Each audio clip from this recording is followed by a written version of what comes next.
Hello everyone, कैसे हैं आप। आज हम शुरू करेंगे गवर्नमेंट बजट का सेकंड पार्ट।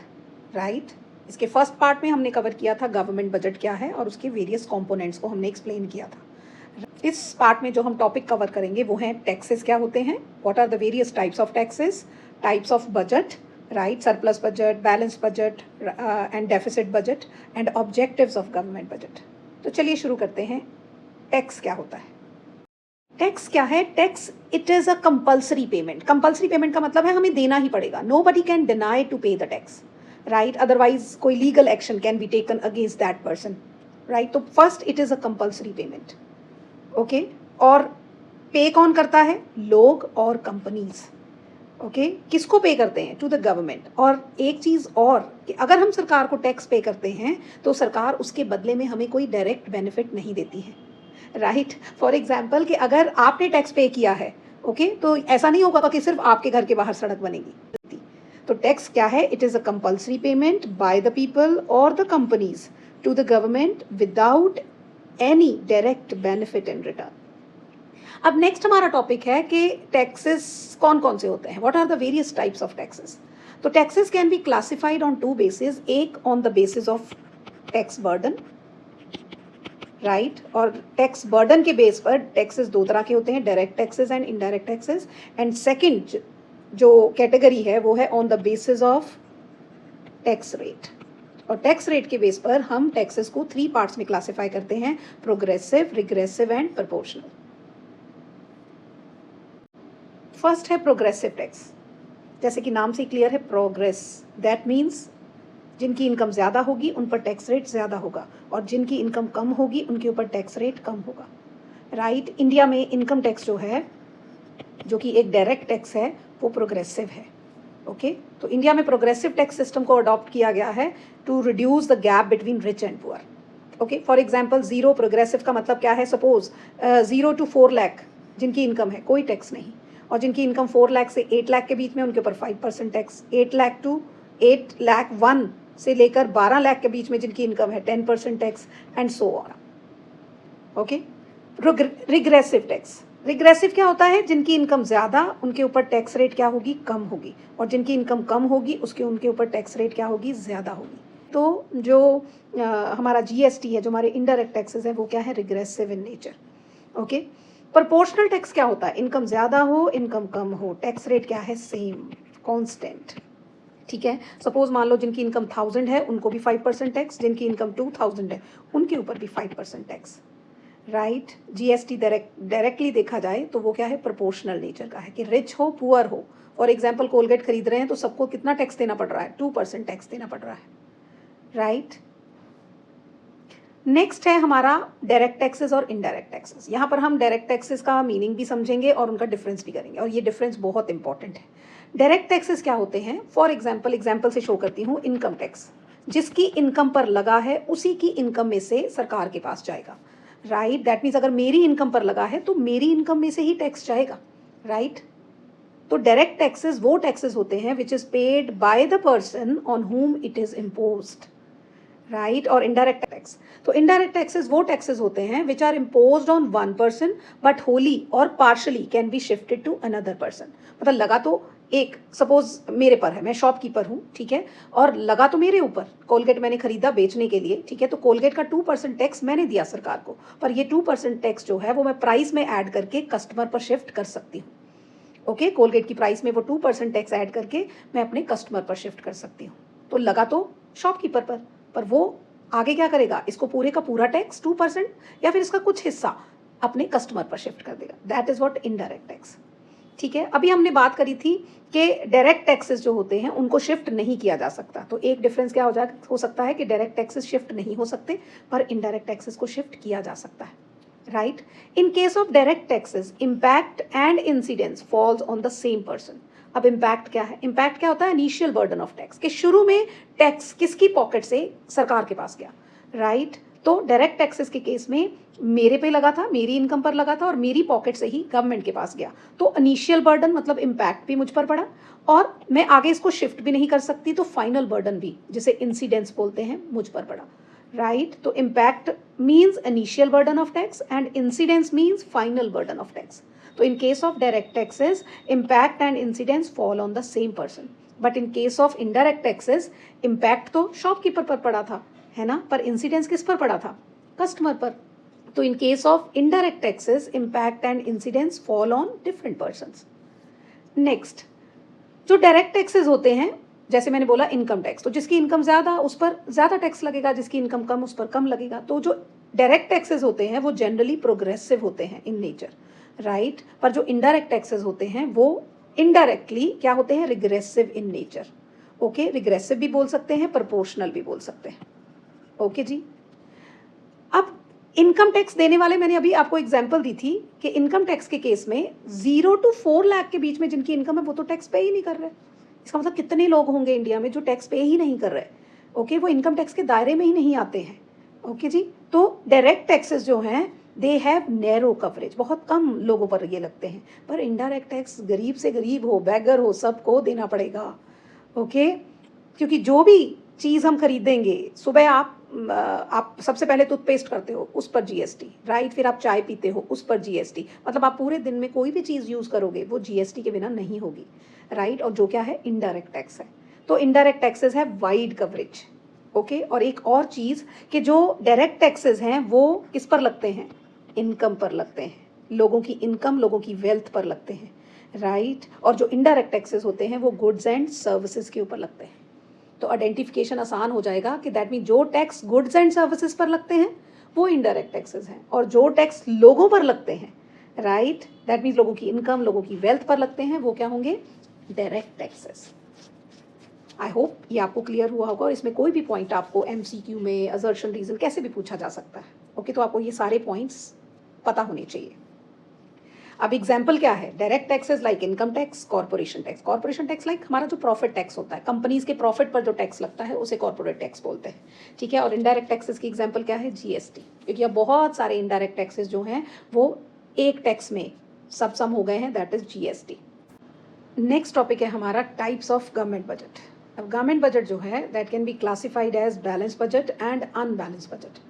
और अनबैलेंस बजट जो होता है वो सरप्लस भी हो सकता है, वो डेफिसिट बजट भी हो सकता है, राइट। और आगे जो डेफिसिट बजट है that can be classified into 3 parts, one is revenue deficit, fiscal deficit and primary deficit. तो let's start with balanced budget. Balance budget क्या होता है? नाम से बैलेंस है, दैट मीन जितनी गवर्नमेंट की इनकम है, राइट, उतना ही गवर्नमेंट का खर्च है। ओके, तो गवर्नमेंट बजट जो है it is said to be balanced if estimated government receipts are equal to estimated government expenditure. Okay, और एस्टिमेटेड रिसिप्ट्स को अगर हम आर से लिखें और एक्सपेंडिचर को ई से लिखें तो आर माइनस ई का डिफरेंस 0, क्योंकि रिसिप्ट्स भी 500 की हैं गवर्नमेंट की, राइट, और एक्सपेंडिचर का एस्टिमेशन भी 500 का है, तो 0। इट मीन्स गवर्नमेंट बजट जो है वो बैलेंस्ड बजट है। और अगर गवर्नमेंट बैलेंस बजट बनाती है तो इसका क्या फ़ायदा है, क्या नुकसान है? ओके, तो सबसे बड़ी बात तो ये है कि देखा जाए तो अगर गवर्नमेंट बैलेंस बजट बनाती है इट मीन्स ये आइडियल सिचुएशन है कि government is spending according to its means, that means अपनी चादर के अकॉर्डिंगली पैर पसार रही है। ओके, पर प्रैक्टिकली कई सिचुएशंस इकोनॉमी में ऐसी आती हैं जैसे इन्फ्लेशन और डिफ्लेशन, जिसमें हम गवर्नमेंट बजट जो है जिस सिचुएशन में हम बैलेंस बजट नहीं बना सकते।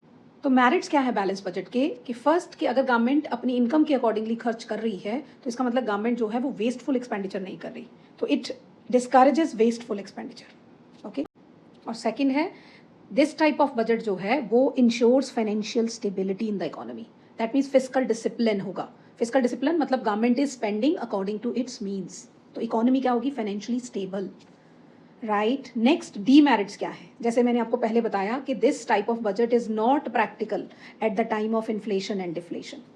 क्यों? क्योंकि अगर इन्फ्लेशन है, क्या है? प्राइसेस बढ़ रहे हैं। क्यों बढ़ रहे हैं? क्योंकि डिमांड सप्लाई से ज़्यादा है। तो डिमांड को कम करने के लिए गवर्नमेंट को क्या करना चाहिए? टैक्सेस ज़्यादा लगाने चाहिए, है ना, और खर्च कम करने चाहिए। तो इसमें तो क्या है? गवर्नमेंट के रिसिप्ट्स क्या हो जाएंगे? टैक्सेस से गवर्नमेंट के रिसिप्ट्स क्या हो जाएंगे? ज़्यादा, और खर्च क्या है गवर्नमेंट का? कम। तो ये तो सरप्लस बजट हो जाएगा, राइट। इसका मतलब ड्यूरिंग इन्फ्लेशन जो है वो बैलेंस बजट डिज़ायरेबल नहीं है। उसी तरह डिफ्लेशन अगर है तो डिफ्लेशन का मतलब क्या है, प्राइसेस गिर रहे हैं। क्यों? क्योंकि डिमांड कम है, सप्लाई ज़्यादा है। तो इस सिचुएशन में गवर्नमेंट को क्या करना पड़ेगा, डिमांड को इंक्रीज़ करना पड़ेगा। तो डिमांड को इंक्रीज़ करने के लिए गवर्नमेंट क्या करेगी, वो लोगों के ऊपर टैक्सेस कम कर देगी, जिससे गवर्नमेंट के रिसिप्ट्स कम हो जाएंगे और गवर्नमेंट लोगों के लिए खर्च ज़्यादा करेगी, राइट। तो इस सिचुएशन में तो क्या है, रिसिप्ट्स कम और एक्सपेंडिचर ज़्यादा, तो ये तो डेफिसिट बजट होगा। ओके, तो दैट मीन्स इन्फ्लेशन और डिफ्लेशन के दौरान गवर्नमेंट जो है वो डेफिसिट बजट, बैलेंस बजट नहीं बना सकती। और नेक्स्ट क्या है कि ये लेस डेवलप कंट्रीज़ के लिए भी अच्छा नहीं है। क्यों? क्योंकि लेस डेवलप कंट्रीज़ को तो बहुत सारे खर्चे करने पड़ते हैं। मोर ओवर वहाँ के लोगों की टैक्स पेइंग कैपेसिटी भी कम होती है, तो वहाँ पर तो बैलेंस बजट नहीं बनाया जा सकता ना। तो दिस टाइप ऑफ बजट जो है that hinders the growth and development of less develop countries. Next is surplus budget. नाम से ही क्लियर है कि जब गवर्नमेंट के रिसिप्ट्स जो हैं उसके एक्सपेंडिचर से ज़्यादा है, राइट। गवर्नमेंट की इनकम का मेन सोर्स होता है टैक्सेस, दैट मीन्स रिसिप्ट्स कहाँ से आए, मेनली टैक्सेस से अगर आए तो मतलब और भी बहुत सारे सोर्सेज होते हैं, पर टैक्सेस जो है वो गवर्नमेंट की इनकम का मेन सोर्स होता है, राइट। तो अगर गवर्नमेंट के रिसिप्ट्स जो हैं वो 700 करोड़ है और उसका खर्च जो है वो 500 करोड़ है, ओके जी, तो गवर्नमेंट के बजट में क्या हुआ, 200 का सरप्लस, मतलब गवर्नमेंट क्या कर रही है, सेविंग कर रही है। ओके, तो surplus budget is when receipts of the government are more than expenditure of the government। अब अगर गवर्नमेंट सरप्लस बजट बनाती है तो इसका मतलब गवर्नमेंट जो है वो वेस्टफुल एक्सपेंडिचर नहीं कर रही, ओके। और दूसरा, this type of budget is good during inflation, जैसे कि मैंने पहले बताया, क्योंकि इन्फ्लेशन के दौरान डिमांड को कम करना होता है। तो डिमांड को कम करने के लिए लोगों के हाथ में से जो पैसा है वो क्या करना है, सक करना है। तो उसके लिए गवर्नमेंट क्या करेगी, टैक्सेस बढ़ा देगी, राइट। और टैक्सेस बढ़ाएगी और खर्च अपने लोगों के लिए जो खर्च करती है वो कम कर देगी, राइट। तो इन दोनों चीज़ों से क्या होगा, लोगों की इनकम क्या हो जाएगी, कम हो जाएगी, राइट। और जिससे डिमांड कम हो जाएगी और ये सिचुएशन हैंडल हो जाएगी, राइट। नेक्स्ट है डीमेरिट्स। अगर ये इन्फ्लेशन में डिज़ायरेबल है, इसका मतलब इन्फ्लेशन में डिज़ायरेबल इसलिए है क्योंकि ये डिमांड को कम करने में हेल्प करता है ये बजट, इसका मतलब it is not desirable during depression या फिर डिफ्लेशन, ओके। और दूसरा कि जो कंट्रीज़ डिप्रेशन में होती हैं, दैट मीन जहाँ मंदी होती है, जहाँ डिमांड कम होती है, और जहाँ डिमांड कम होगी ऑब्वियसली वहाँ प्रोडक्शन कम होगा, है ना। और अगर प्रोडक्शन कम होगा तो वहाँ पर अनएम्प्लॉयमेंट ज़्यादा होगी, ओके। तो अनएम्प्लॉयमेंट को ख़त्म करने के लिए हमें क्या करना पड़ेगा, डिमांड को बढ़ाना पड़ेगा, है ना। पर यहाँ पर तो गवर्नमेंट क्या कर रही है, टैक्सेस ज़्यादा लगा रही है ना। और टैक्सेस ज़्यादा लगाकर तो वो लोगों की इनकम कम कर रही है, डिमांड कम कर रही है, ओके। तो दिस टाइप ऑफ बजट जो है it does not offer any solution to the problem of unemployment during depression in developed countries, ठीक है। तो ऑब्वियसली लेस डेवलप कंट्रीज़ के लिए ये बजट जो है वो डिज़ायरेबल नहीं होगा, क्योंकि लेस डेवलप कंट्रीज़ की तो टैक्सेबल कैपेसिटी भी कम होती है ना, मतलब टैक्स पेइंग कैपेसिटी भी कम होती है और उनके लिए तो सरकार को ज़्यादा खर्च करने पड़ते हैं। पॉवर्टी बहुत ज़्यादा होती है ऐसी कंट्रीज़ में, अनएम्प्लॉयमेंट तो सरकार को खर्च ज़्यादा करना पड़ता है, ओके। और टैक्सेस कम लगाने पड़ते हैं क्योंकि लोगों की इनकम कम होती है ऐसी कंट्रीज़ में। तो लेस डेवलप कंट्रीज़ के लिए ये बजट डिज़ायरेबल नहीं है। Next is deficit budget, right. Deficit budget का मतलब है कि गवर्नमेंट के रिसिप्ट्स कम हैं और उसके खर्च क्या हैं, ज़्यादा हैं। That means government is spending beyond its means, okay. तो that is in that situation government budget क्या होता है, डेफिसिट में होता है, ओके। सरकार के खर्चे ज़्यादा हैं और सरकार की इनकम कम है। तो जो हमने सरप्लस बजट के मेरिट्स करे थे वो इस बजट की डी मेरिट्स हो जाएंगी, और जो सरप्लस बजट की डी मेरिट्स थी वो इस बजट की क्या हो जाएंगी, मेरिट्स हो जाएंगी, राइट। तो this type of budget is desirable during deflation कह लो, डिप्रेशन कह लो, रिसेशन कह लो, और हिंदी में मंदी कह लो, ओके। जब मार्केट में स्लो डाउन होता है तो गवर्नमेंट को ऐसा बजट बनाना चाहिए, राइट। क्योंकि स्लो डाउन में क्या होता है, मंदी जब होती है तो डिमांड कम होती है ना। तो डिमांड को बढ़ाने के लिए क्या करना चाहिए गवर्नमेंट को, लोगों के ऊपर टैक्सेस कम कर देनी चाहिए और लोगों के लिए ज़्यादा से ज़्यादा खर्च करना चाहिए। इन दोनों से क्या होगा, लोगों की इनकम बढ़ जाएगी और इनकम बढ़ने से लोगों की गुड्स के लिए डिमांड बढ़ जाएगी। डिमांड बढ़ेगी तो इकोनॉमी में प्रोडक्शन बढ़ेगा, है ना, इकोनॉमी में एम्प्लॉयमेंट बढ़ेगी, तो that is good for the economy ना। तो दिस टाइप ऑफ बजट, कौन सा, deficit budget, is good during depression, recession और डिफ्लेशन। ऑब्वियसली क्योंकि इसमें गवर्नमेंट जो है वो खर्चे ज़्यादा कर रही है तो डिमांड को बढ़ाएगी तो प्रोडक्शन बढ़ेगा, जिससे क्या होगा, growth and development of less develop countries, okay. पर इसके डी मेरिट्स क्या है कि दिस टाइप ऑफ एक्सपेंडिचर जो है that encourages wasteful expenditure, right जी। और इस केस में फाइनेंशियल स्टेबिलिटी नहीं होती, इकोनॉमी जो है उसमें फाइनेंशियल इंस्टेबिलिटी आ जाती है, फिस्कल डिसिप्लिन नहीं होता। फिस्कल डिसिप्लिन समझते हो? तो फिस्कल डिसिप्लिन का मतलब क्या हुआ कि government is not spending to its mean according to its means, तो फाइनेंशियल इंस्टेबिलिटी आ जाएगी क्योंकि government is spending beyond it means. Next हमने बोला था कि डेफिसिट बजट के 3 टाइप्स होते हैं, एक होता है revenue deficit, fiscal deficit and primary deficit. तो नेक्स्ट हमारा टॉपिक है रेवेन्यू डेफिसिट। ओके राइट, अगर मैं आपको रिकॉल कराऊं तो मैंने आपको बताया था कि बजट के 2 कंपोनेंट्स होते हैं, एक रिसिप्ट्स, बजटरी रिसिप्ट्स एंड दूसरा एक्सपेंडिचर। ओके, रिसिप्ट्स 2 टाइप्स के होते हैं, revenue receipt and capital receipt, और एक्सपेंडिचर भी 2 टाइप्स का होता है, revenue expenditure and capital expenditure. Okay, तो यहाँ पर हम बजट के कंपोनेंट्स को एक और बेसिस पर भी एक्सप्लेन कर सकते हैं, दैट इज बजट के कंपोनेंट क्या हो सकते हैं, revenue budget and capital budget. तो रेवेन्यू बजट वो बजट हुआ जिसमें रेवेन्यू रिसिप्ट्स होते हैं, ठीक है, और रेवेन्यू एक्सपेंडिचर होता है, और कैपिटल बजट हुआ जिसमें कैपिटल रिसिप्ट्स और कैपिटल एक्सपेंडिचर होता है। ओके जी, तो इसका मतलब यहाँ पर मैं रेवेन्यू बजट की बात कर रही हूँ। तो revenue budget is in deficit if revenue expenditure जो है that is more than revenue receipt of the government. Okay, तो that is excess of revenue expenditure of the government over its revenue receipt, it is called revenue deficit. Okay, revenue expenditure कौन सा हुआ, जो government का routine का खर्चा है। Okay, ये गवर्नमेंट का रेकरिंग एक्सपेंडिचर होता है क्योंकि ये government this type of expenditure is done for normal functioning of the economy, salary bill देना है, इंटरेस्ट पेमेंट देनी है, सब्सिडी देनी है। तो रेवेन्यू एक्सपेंडिचर क्या है, it is done for normal functioning of the economy. Okay, तो रेवेन्यू एक्सपेंडिचर जो है वो गवर्नमेंट का रेकरिंग एक्सपेंडिचर है, और रेवेन्यू रिसिप्ट जो है वो गवर्नमेंट की रेगुलर और रेकरिंग इनकम है, जैसे टैक्सेस से होने वाली, फीस फाइन्स, इन सब से होने वाली जो इनकम है वो क्या है, गवर्नमेंट की रेकरिंग इनकम है, रेगुलर इनकम है, जिसे रेवेन्यू रिसिप्ट बोलते हैं।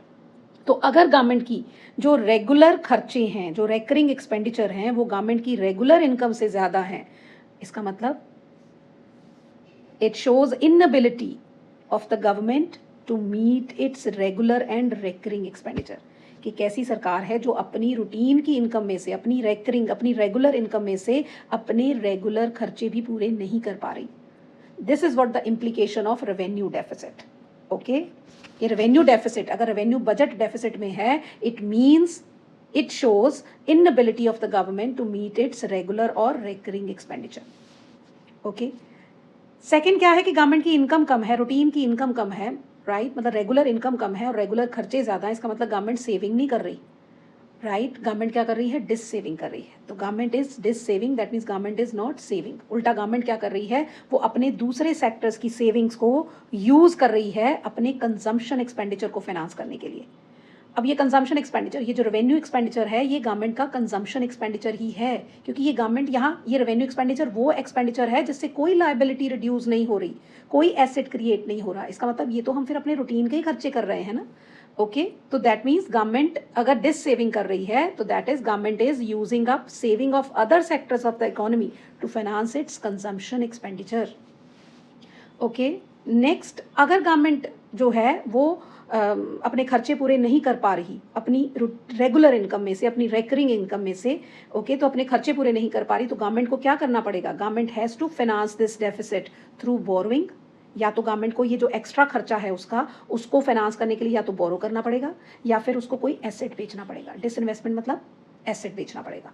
ओके, और अगर गवर्नमेंट अपने इस बजट के डेफिसिट को फाइनेंस करती है थ्रू बोरोइंग फ्रॉम आरबीआई से पैसा उधार लेकर, तो आरबीआई क्या करेगा, नई करेंसी प्रिंट करेगा, है ना, तो जिससे मनी सप्लाई बढ़ जाएगी, जिससे क्या होगा, लोगों के हाथ में पैसा आएगा, जिसकी वजह से उनकी क्या हो जाएगी, डिमांड फॉर गुड्स बढ़ जाएगी, राइट, और डिमांड फॉर गुड्स बढ़ने से क्या होगा, प्राइसेस बढ़ जाएंगे, तो that will cause inflation in the economy, right. और अगर रेवेन्यू बजट डेफिसिट में हुआ और उसको हमने फाइनेंस किया बोरोइंग, ठीक है, और बोरोइंग क्या होती है, फिस्कल डेफिसिट, जो आपको मैं आगे समझाऊंगी। तो borrowing that is equal to fiscal deficit. तो रेवेन्यू बजट अगर डेफिसिट में हुआ और उसको फाइनेंस करने के लिए हमने बोरो किया तो हमारा फिस्कल डेफिसिट बढ़ जाएगा, राइट, और उससे क्या होगा, it will worsen the overall financial health of the economy. This is what the implication of revenue deficit, right.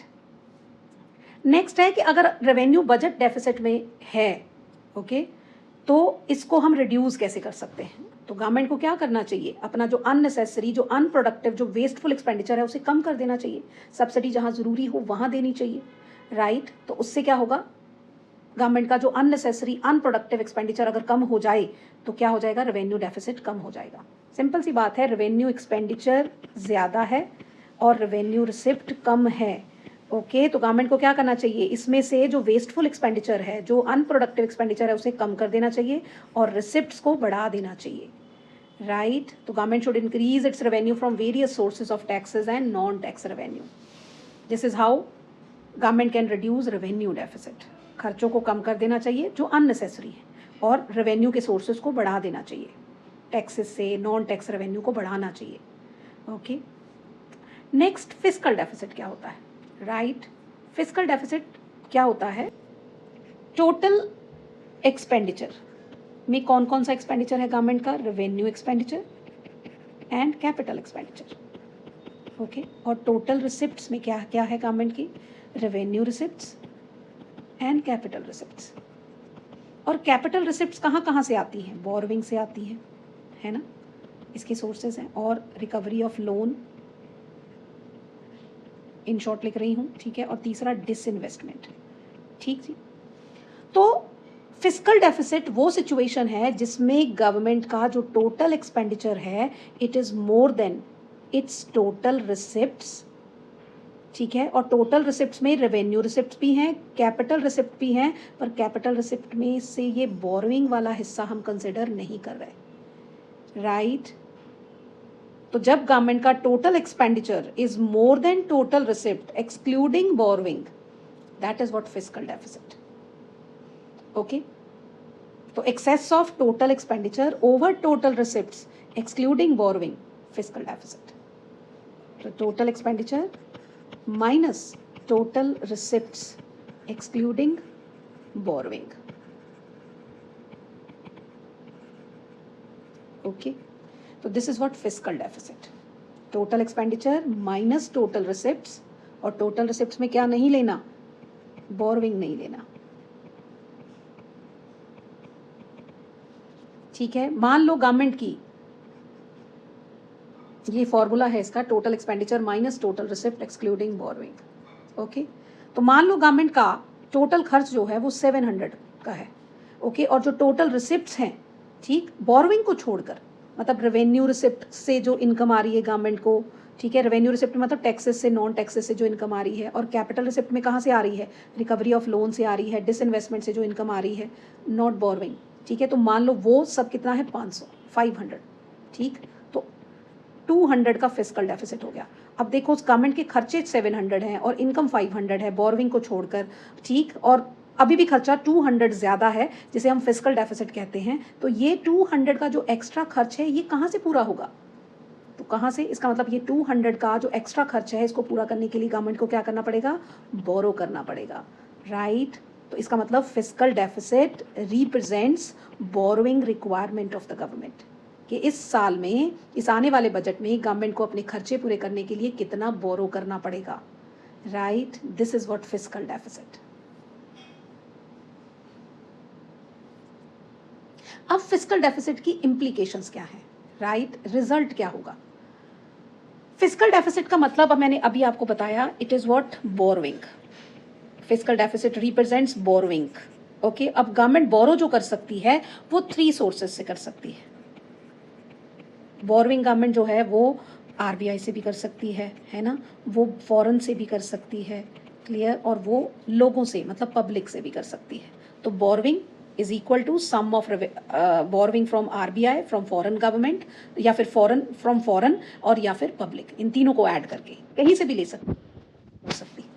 तो अगर गवर्नमेंट बोरो करती है आरबीआई से, ठीक है, if government is borrowing from RBI, तो ऑब्वियसली आरबीआई क्या करेगा, RBI prints new currency, okay. तो जब नई करेंसी इशू होगी तो इससे मार्केट में मनी सप्लाई बढ़ जाएगी, मनी सप्लाई बढ़ेगी तो लोगों की जो डिमांड फॉर गुड्स है वो बढ़ जाएगी, और अगर हम सप्लाई को इंक्रीज नहीं कर पाए, if supply of goods can not be increased, तो it leads to increase in prices, right, and वो क्या होता है, इन्फ्लेशन। सेकेंड है कि अगर गवर्नमेंट फॉरेन से बोरो करती है, ओके, अगर government borrows from rest of the world, तो it will increase our dependence on other countries, और वो that can be harmful for us, हमारी उनके ऊपर डिपेंडेंस बढ़ जाएगी, राइट। थर्ड है बर्डन फॉर फ्यूचर जनरेशन।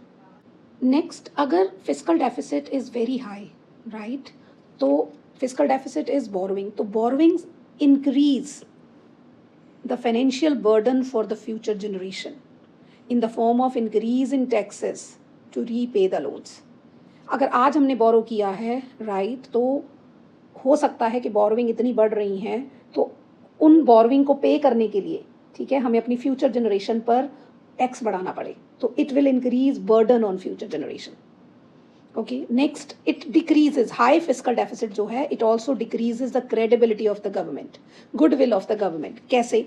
अगर हम एक सिंपल पर्सन की बात करें, अगर वो बोरोइंग से अपने खर्चे पूरे कर रहा है तो what will happen, reputation zero हो जाएगी। उसी तरह अगर गवर्नमेंट का फिस्कल डेफिसिट मतलब बोरोइंग बहुत हाई है, तो obviously it decreases the credibility of the government in the domestic as well as in the international market.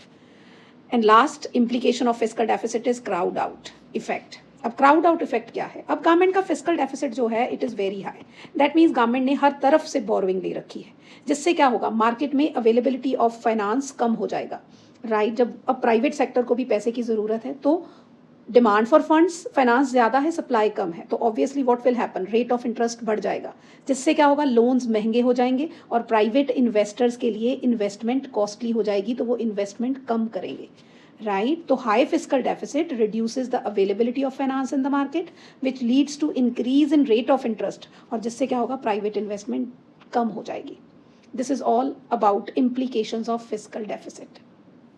हमारा कॉन्सेप्ट है प्राइमरी डेफिसिट, और प्राइमरी डेफिसिट क्या है? It can be defined as fiscal deficit minus interest payment, right. Fiscal deficit minus interest payment क्या होता है? Primary deficit. और fiscal deficit क्या होता है? Borrowing.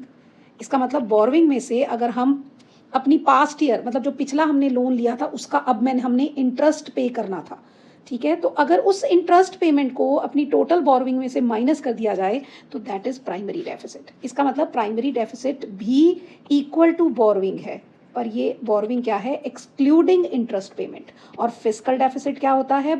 Equal to borrowing, right, borrowing including interest payment. Okay, right.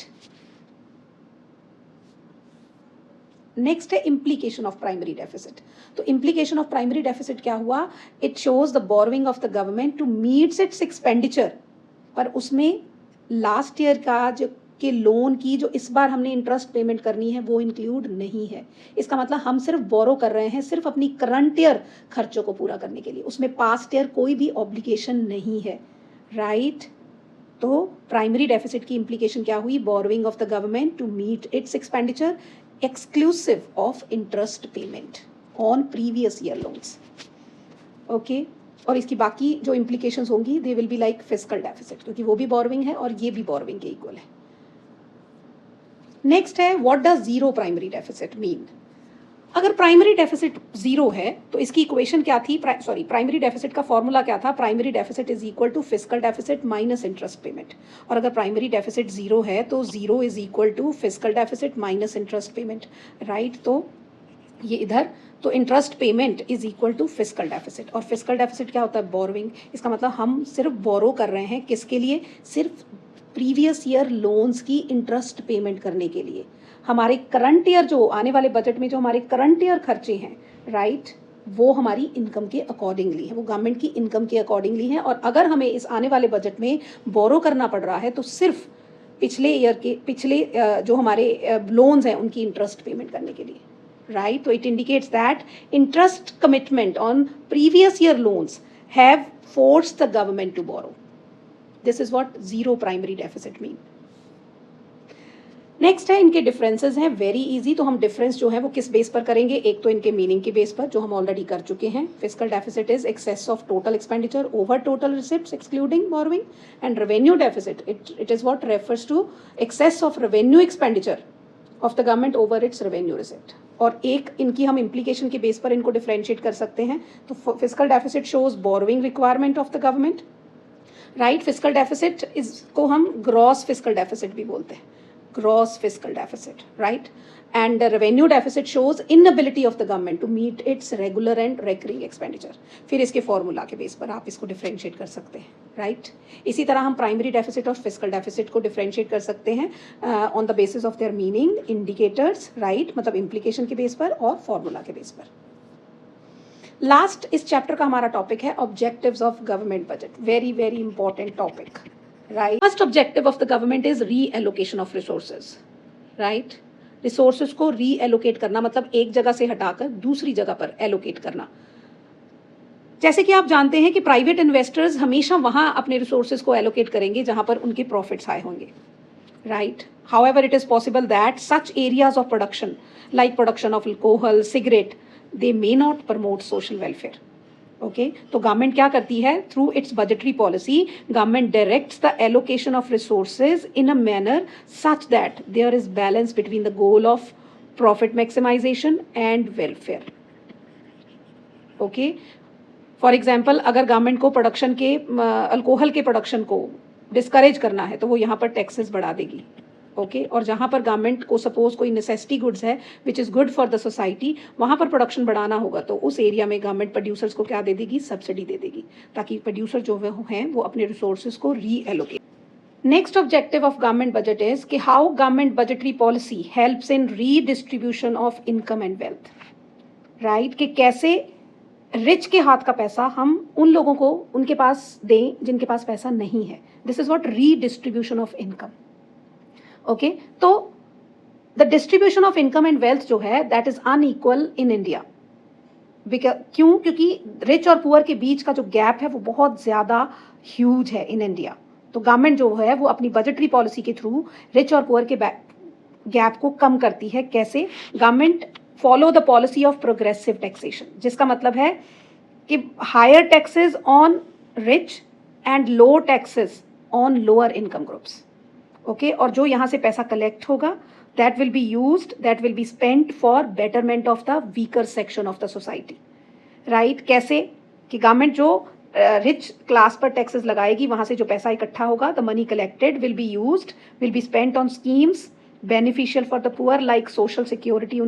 उनके लिए उनको सब्सिडीज प्रोवाइड करेगी, ठीक है? जैसे एलपीजी के ऊपर प्रोवाइड करती है अंडर उज्ज्वला योजना. ओके, इसके अलावा जो पुअर है उनको free education, free medical provide करती है, उसके लिए खर्च करती है.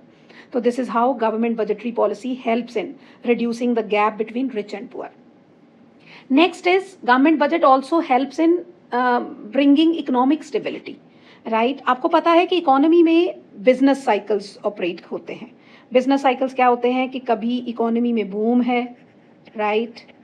कभी रिसेशन है. ओके, और जब रिसेशन बहुत वर्स हो जाता है that means depression, and after that recovery. Okay, और रिकवरी के बाद फिर से बूम, प्रोस्पेरिटी जिसे बोलते हैं, फिर से रिसेशन, फिर डिप्रेशन, फिर रिकवरी. ओके, तो इकोनॉमी में ये जो बिजनेस साइकिल है दैट मीन्स ये जो फ्लक्चुएशंस हैं इन्हीं को बिजनेस साइकिल्स बोलते हैं. ओके, तो government through its budgetary policy जो है वो कंट्रोल करती है इन फ्लक्चुएशंस को. ओके, और इकोनॉमी में क्या लेकर आती है? Economic stability. अब मान लो इकोनॉमी में क्या है? एक्सेस डिमांड है, राइट? और एक्सेस डिमांड का मतलब है डिमांड ज़्यादा है, सप्लाई कम है. तो इससे क्या होगा? प्राइसेस बढ़ेंगे. ओके, इन्फ्लेशन आ गई इकोनॉमी में. टू डिक्रीज डिमांड को कम करना पड़ेगा. तो इस सिचुएशन में गवर्नमेंट क्या करेगी? डिमांड को कम करने के लिए लोगों पर टैक्सेस बढ़ा देगी, राइट? और उनके लिए जो वो गवर्नमेंट एक्सपेंडिचर करती है वो कम कर देगी. उससे क्या होगा? लोगों की इनकम कम हो जाएगी. इनकम कम होगी तो ऑब्वियसली डिमांड कम हो जाएगी, राइट?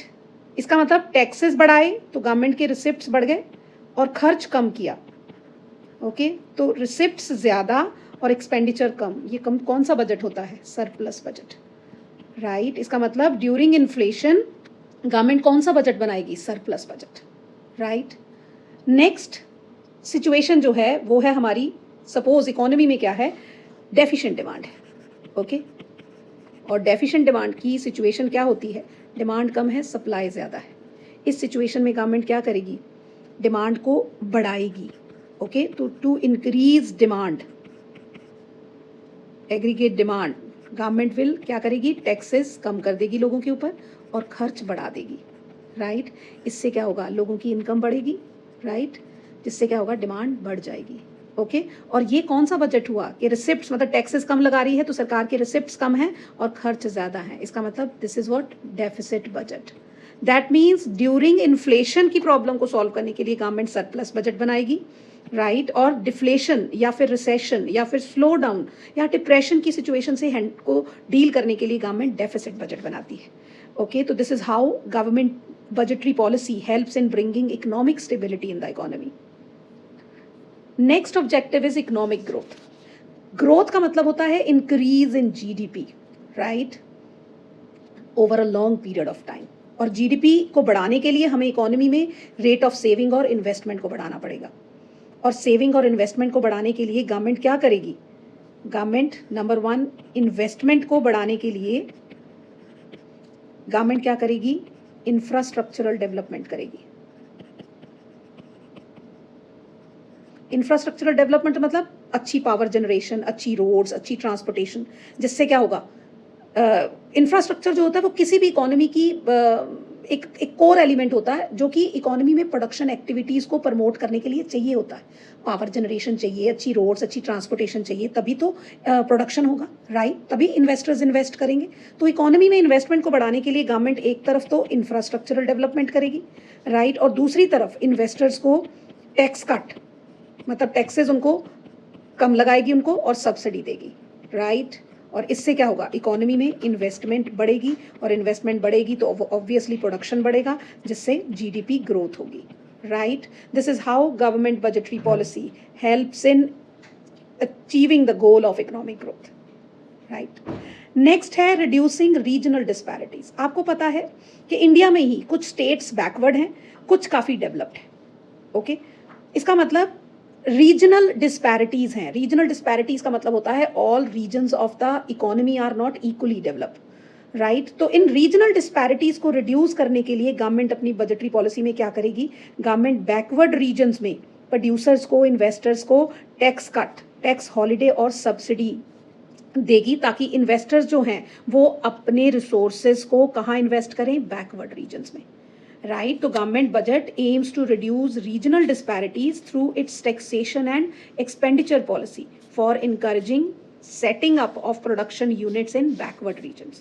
और बैकवर्ड रीजन्स में इन्वेस्टमेंट को प्रमोट करने के लिए गवर्नमेंट क्या करेगी? प्रोड्यूसर को टैक्स कट देगी, उनको सब्सिडी देगी और इन रीजन्स में अच्छा इंफ्रास्ट्रक्चर देगी, अच्छी पावर जनरेशन, अच्छी रोड्स, अच्छी ट्रांसपोर्टेशन, ठीक है, ताकि इन्वेस्टर्स इन बैकवर्ड रीजन्स में इन्वेस्ट करें। Last objective of government budget is employment generation, right? Government जो है वो अपनी बजटरी पॉलिसी के through also helps in increasing employment generation in the economy, okay. और एम्प्लॉयमेंट जनरेशन बढ़ाने के लिए गवर्नमेंट जो है वो इंफ्रास्ट्रक्चरल डेवलपमेंट पे फोकस करेगी, इंफ्रास्ट्रक्चरल प्रोजेक्ट शुरू करेगी, जैसे फ्लाईओवर बनाना, ब्रिजेस बनाना, रोड्स बनाना, राइट। इससे क्या होगा, जब ये इनकी कंस्ट्रक्शन होगी तो लोगों को एम्प्लॉयमेंट मिलेगी, right, because construction of flyover, bridges will create job for the workers, right. दूसरा, इसके अलावा government aim to provide job through various employment generation scheme, जैसे Mahatma Gandhi national rural employment guarantee act, right. तो ऐसी एम्प्लॉयमेंट जनरेशन स्कीम शुरू करके भी government क्या करती है? लोगों को एम्प्लॉयमेंट अपॉर्चुनिटीज प्रोवाइड करती है, ओके। तो this is what various objectives of government budget. I hope आपको समझ आया होगा। If you have any doubt you can write in the comment box, okay, and please don't forget to like, share and subscribe my channel. Thank you so much.